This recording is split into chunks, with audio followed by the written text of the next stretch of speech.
I have been here before. And I always found that this is, Davos is such a gathering of people. Normally you would sort of meet such people over a period of 6 months, a year, you know, traveling around. But here in one place, you tend to meet people, you know, who you can learn from, who you can interact with. So, Ikram, thank you very much for inviting me here and being a partial sponsor of my visit. Let me just, first, just a brief thing about myself. So, you know, you understand how what my motivation is and how I function. You know, there were far more talented cricketers than me when I started my cricketing career.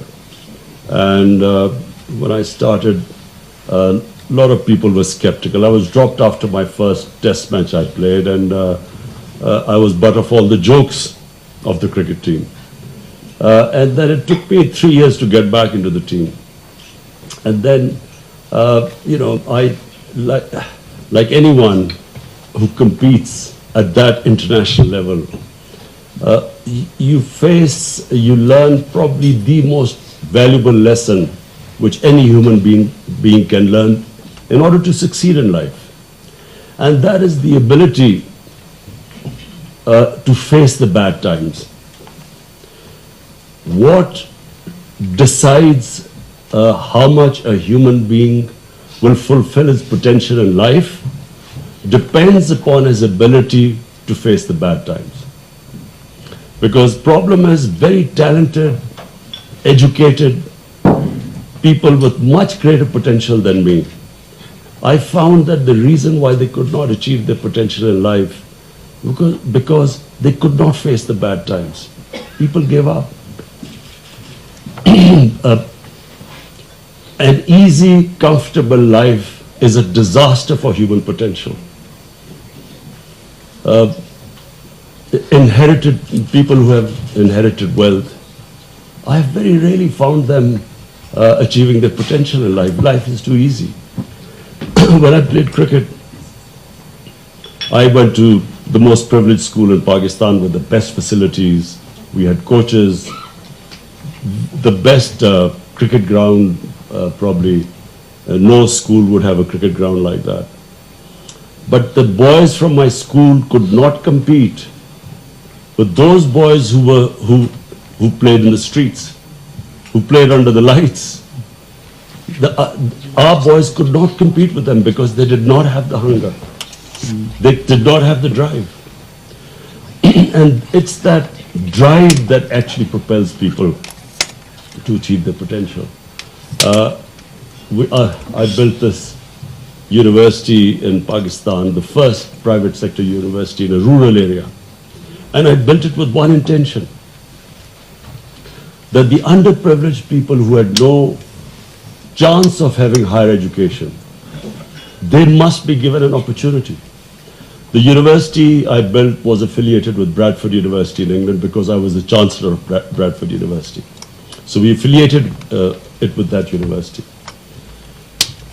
The boys who studied, and girls who are studying in Namal University come from poor backgrounds. 75% from Urdu, 80% Urdu medium schools, studying an English university degree. And first year they struggled. We used to have to teach them English, give them foundation course. They struggled the first year. Second year they sort of stabilized. And in Bradford University, the average first divisions are about 12%, 13% maximum. In Namal University, the same Bradford University degrees, examined by Bradford University professors, they got between 55 to 60% first divisions. Poor background people who, you know, didn't even have strong basics because they had greater motivation. They had greater hunger. So in sport, I learned how to compete. And the most again, the valuable lesson, face the bad times. So I give you an example. Once we got thrashed by India. We went to India to play a series. We got thrashed. So now the team is on the way back to Pakistan. And what is the discussion going on in the dressing room? How to get to Pakistan in the middle of the night so that there would be no one at the airport. When we arrived at the airport at 4 a.m. in the morning, the custom people made us stand there for 2 hours, confiscated everything, and they made sure that it was light enough so that when we got out, the taxi drivers sort of gave us hell. And yet at the same airport I arrived 7 years later, having beaten India. And we never even made it to the customs. There were 150,000 people at the airport to receive us. Okay. So you see, when you have these ups and downs in life, the most valuable lesson, you never lose your head when you go up, and you know the dynamics of coping with the bad times. So the difference in my philosophy. I was 9 years old when I wanted to be a test cricketer. I watched my first cousin. My mother took me to this match in Lahore. He scored a century against England. And I looked at him and I said, I want to be a test cricketer. And it never occurred to me that I would never become a test cricketer. I always thought it was a matter of time. I never realized the struggle I had to go through. Similarly, when my mother died of cancer, I didn't realize there's not a cancer hospital in Pakistan. And then I realized that, I could take my mother out for cancer treatment. What happened to the 95% of the people in the country? So that's when I decided I would build a cancer hospital.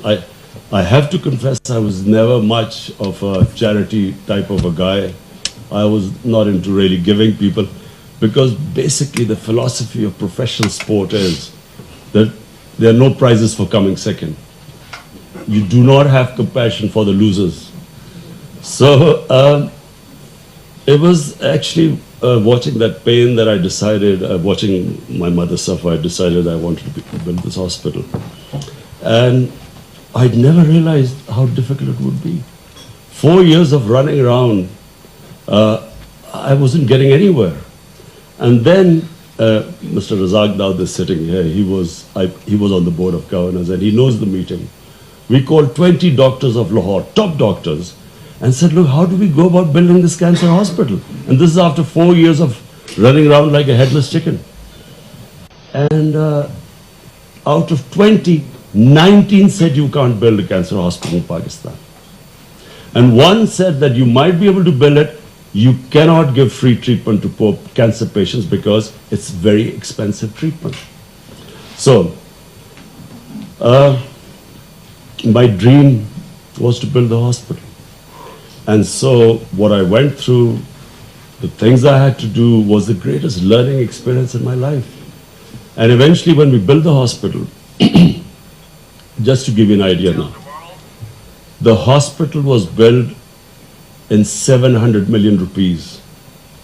The annual loss the hospital suffers for treating 75% of the cancer patients free, which was my dream. It wasn't just the dream of building a hospital. It was that poor people should get free treatment. The annual loss is 10 billion rupees. Hospital bill for 700 million, annual loss is 10 billion. So, imagine, had I had someone told me that, look, this is what you, after building it, you will have to spend 10 billion collecting every year. And then I'd go to politics. Everyone laughed at me. There's no precedence of, in a two-party system, a third party coming through. There's no precedent. Look at England. Look at the US. You can't break through because they are entrenched. They have systems, a third party, an outsider. So for 15 years, people laughed at me. 15 years, I was butt of all the jokes in politics. It was me sincerely going around, look, we want good people to come. let's all good people get together. And I didn't realize that the good people were the most cowardly people. They were scared of coming into politics. So anyway, the thing is, the Almighty has given all of us tremendous potential. We are His greatest creation, Ashraful Makhluqat. Problem is, we don't know this. And we let ourselves down. Because that potential, we only achieve that potential if we know how to struggle. We only achieve that potential if we have these big dreams. And whatever the human mind can picture can happen. This is how much potential all of us have. Problem we face is that we give up on the way. When the bad time comes, we put up our hands and say, we have a plan B. The human potential, the bigger the dream, the bigger the struggle, but you achieve it when you do not have a plan B. There is no going back. You have to burn your boats. Wherever you go after a big ambition, you should never, never, never think of compromising on that dream. So now I come to my dream of Pakistan. You see, I believe, and I always believe, because I grew up in 60s when you cannot imagine the optimism we grew up with about Pakistan. It was one of the fastest growing countries. Our head of state, Ayub Khan, went to the United States. The president of the US came to receive him at the airport. He had a ticker tape reception, open car, people throwing, how they greet those people in the US. He goes to England, he's treated like royalty. Pakistan, there was hope. People believed the country had potential. It was the fastest growing country in the 60s in Asia. We were a model for development. South Korea came to Pakistan, Malaysia. They looked upon us. In HSN, I studied with Malaysian princes. Our university degrees were recognized everywhere. So I grew up with this thing. We had this hope. So we let ourselves down. And we let ourselves down because unfortunately, we came up with, first of all, we could not, our democracy couldn't get grounded in Pakistan. When the democracy faltered, we had the army. When the army came in, they wanted their own puppets, who were not leaders. And so we went into this musical chairs. But I always believed that the moment Pakistan had good governance, this country would rise. And the moment Pakistan went back to its original vision, there was a reason Pakistan was made. We keep forgetting why was it made. The reason given by the founding fathers, the ideological father of Pakistan, the great Iqbal, and what our great leader, Jinnah, Qaid-e-Azam, brilliant mind, the most outstanding barrister in British India, highest paid barrister, brilliance, man of complete integrity. They all, if you look at the vision of the founding fathers, they wanted Pakistan to be a humane, just society, a welfare state. And we deviated so far from the vision. And nations without a vision die. Why should people want to be part of a nation if there's no vision? So I always believe that the moment our vision, the reason why this country was made, if we could restore that vision, this country has more potential than any other country. Reason why this country has so much potential? Because the best resource are the people. We have dynamic people. I mean, I give you an example. When I used to be playing cricket, India is 7 times the size of Pakistan. We regularly thrashed them. Pakistan had squash players with there were more squash courts in Oxford University. Pakistan had 2 squash champions for 10 years each. Our hockey hardly financed or anything. We had always the talent. people of Pakistan not just had the talent, we had the resources. I mean, since I've been in power, I'm amazed what the resources the country has. Just out of the 14 copper and gold fields we have in Reko Dick, just 2 of them. And guess who told me this foreign company which we are in litigation against, this chairman, I was speaking to him, he told me, he said, do you realize that these 2, the blocks, the profit is $100 billion. Just the profit of 2 blocks. This is just, I didn't know that. And we have coal reserves. We should never have shortage of electricity. Our own coal reserves. We have the most fertile land. When I went to China, they told, I mean, I looked at the productivity of China. It's 3-4 times of Pakistan. We have 6th number of cow and buffaloes in our country. We are number 6. Our per cow liter of milk is 6 liters. In China it's 24 liters, 20 liters. Denmark is 30 liters. So what we have done is that we neglected research in Pakistan. We neglected the basics. Not spending money on our human resources, not spending money on education, not worrying about the education of the masses. It was only for a tiny elite. Which country does it that only 800,000 children go to English medium schools? 3.3 million children in Urdu medium schools. 2.5 million children in Dini madrasas. No one paid any attention to it. So, now, my vision of Pakistan. We need to return to make it into a welfare state, inclusive development. Our whole idea is now that after the 60s, there's the second government which is going to spend money on industrialization. We are giving incentives, encouragement. We want to promote industrialization because that will create wealth, and from that wealth creation, we want to spend money on the bottom tier of our society. So we have already, despite limited resources, we have the most ambitious poverty alleviation plan called ESAS. I mean, we have allocated in very difficult times 190 billion rupees, the highest amount ever for poverty alleviation. My belief is that if we can concentrate on the bottom section of our society, the government facilitates investors, industrialists, makes it easy for them to do business. In our first year, we have gained 28 places in ease of doing business. Improve our governance system. I honestly believe that we will release the potential of our people.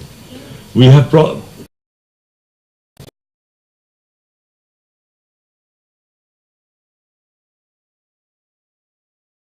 Prime Minister Mahathir Mohamad. Now remember, he is probably the greatest statesman of the Muslim world. His achievement in transforming Malaysia, everyone knows about it. Now, and 20 years he was in power. And when I read his blog, he might as well have been talking about Pakistan. He said the problem they are facing is from an entrenched, corrupt status quo, which has been removed after 50 years, one-party system. Same us. We are up against a corrupt status quo which ruled Pakistan for 30 years. And they are entrenched and they have linkages, people who benefited from a corrupt system. So our biggest challenge is facing these people, spreading gloom and doom every day. Every day some sort of scandal comes up which is blown up, all orchestrated.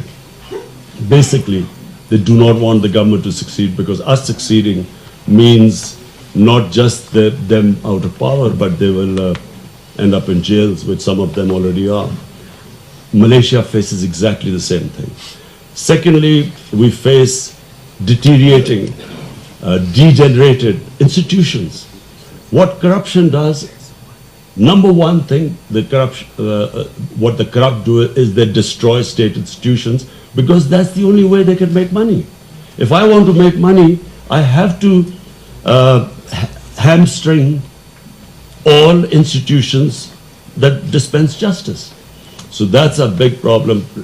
You can destroy state institutions very quickly, but to restore them takes time. So we are in the process. It's a slow process, but gradually, we institution by institution, we are restoring them. The other problem we face are these huge debts accumulated by the previous government. Our first year, the total amount of tax we collected, which was 4 trillion, 2 trillion went to debt servicing. How do you fund health, education, everything when you just are left with this small amount of tax collection? This year we have to, our debt servicing is 3 trillion. The other problem we face is actually the biggest challenge is the energy sector. We have this huge circular debt in electricity. And because of this, which is almost, I think, 1.5 trillion, 1.7 trillion. A 1.7 trillion circular debt means every year we have this huge interest on this debt. So that is a big challenge, and we have decided when we go back, we will get all the stakeholders. We are going to discuss how, because we cannot put more burden on the consumers of electricity, because these interest payments. So this is the other challenge, and of course, the problem is that you give expensive electricity to the industry, to especially the small medium industry. So it reduces our competitiveness in exports. So this is a big challenge. The direction we have taken is industrialization, which means wealth creation. Secondly, export-oriented growth. So far, our problem have been that our growth rate goes up, and then we have a bit of a boom, and then we go bust because we then end up with a big current account deficit, and then we have to go to the IMF. This time, what we're trying to do is, the big difference is export-led growth. And so this change, of course, is quite painful because the growth rate has to come down. People are hurting in Pakistan. As I keep mentioning, I've never faced so much abused and hammered so much in the media as I have in the past one and a half years. Being in public eye for 40 years, used to criticism, because when you lost, you knew what you were in for. When you won, But this 1.5 years has been exceptional. I really had to develop a very thick skin. In fact, thank God, mercifully, I know that all the dynamics of bad times. So the first thing you do is do not read the newspapers.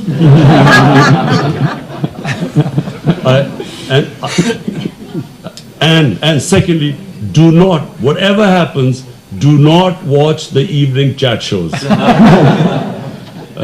I try to make my team, my cabinet, I make them try and understand these dynamics of bad times. Problem is, they watch the chat shows and they come. I watch them in cabinet meetings, all shell-shocked, sitting there. So anyway, don't worry, I'll get them on the same page soon. But we have to. The situation which Pakistan is, where you have this huge interest payments on these debts. Secondly, not very functional state institutions. This process, if we want to change course and improve and achieve our potential, we will have to go through this difficult time. And interestingly, I was reading in the blog, Prime Minister Mahathir Mohamad saying exactly this, says, be patient. I tell them, ghabrana nahi hai. He says, be patient. 2 years or so, we will have to struggle for a while. But I feel, as I see the potential in the country, I feel that once we stick to these reforms, it'll take a lot of political will. It'll take courage to withstand all this criticism. My only thing is I hate to see unemployment, people hurting at the bottom level. And we hope now that our Asas program will kick in and we will provide safety net to the bottom tier. But whatever happens, anyone, when you have a sick economy, when you bring in reforms is a painful process. I keep telling them, look, it's like we all want to go to heavens, but we don't want to die. Or maybe it's a bad example. It's like,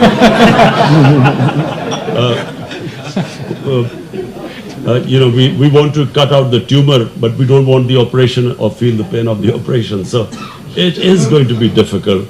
But I do feel that we have, the first year has been, in my opinion, we have done remarkably well in the sense that our current account deficit, which is the one biggest thing, anyone looking into an economy of a country, the one thing they look upon is your current account.